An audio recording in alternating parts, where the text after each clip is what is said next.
Rain stitched the afternoon together in thin, relentless lines, soaking the lawn and darkening the bark of the old oak where she sat.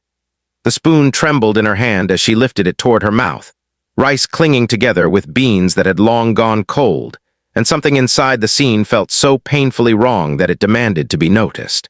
What would you do if hunger pressed you forward even while shame tried to pull you back? Would you eat anyway, even when the world seemed to be watching, or would you let pride starve you? In that moment, the man who owned the house slowed his steps without understanding why. A millionaire whose shoes had never known mud, whose days rarely included rain unless it fell outside tinted windows. His name was Thomas Reed, and the sight of his maid eating alone in the rain would split his life into before and after. Thomas had built his fortune in Chicago real estate, the kind of wealth that moved quietly but decisively, buying blocks and shaping skylines while he attended charity galas and board meetings. He prided himself on efficiency, on keeping things orderly, on never letting emotions cloud decisions. The estate outside Lake Forest was a place of controlled beauty, trimmed hedges, and clean stone paths, a sanctuary from noise and need. Abigail Turner had worked there for almost a year, arriving early, leaving late, her presence a soft rhythm that kept the house breathing. She cleaned, cooked, organized, and disappeared when guests arrived. Thomas knew her name only because payroll required it, and even then it was filed away with other details that felt unimportant. Yet here she was, soaked and shaking beneath a tree, eating like someone who had nowhere else to go. He stood still, rain speckling his suit, the black sedan idling behind him.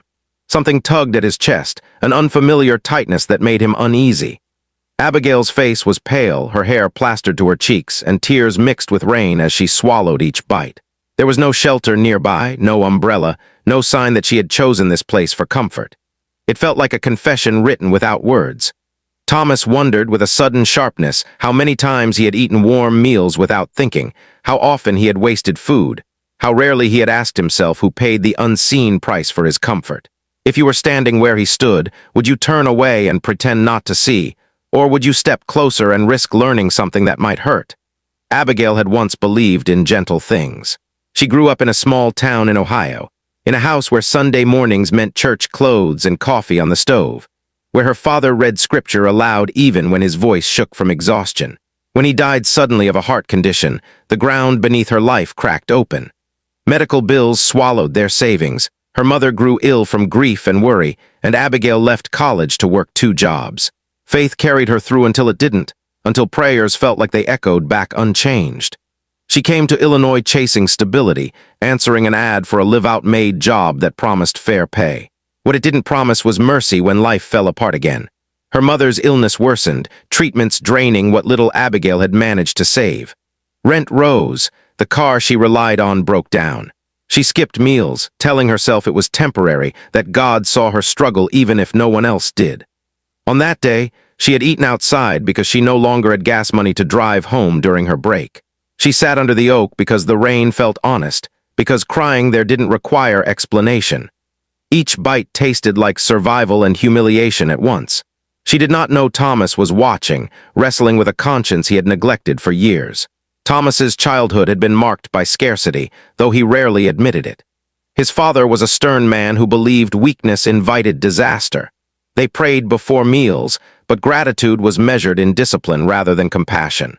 When money finally came into Thomas's life, it arrived like armor, protecting him from the vulnerability he despised. He gave to churches and charities, wrote checks that eased guilt without demanding change.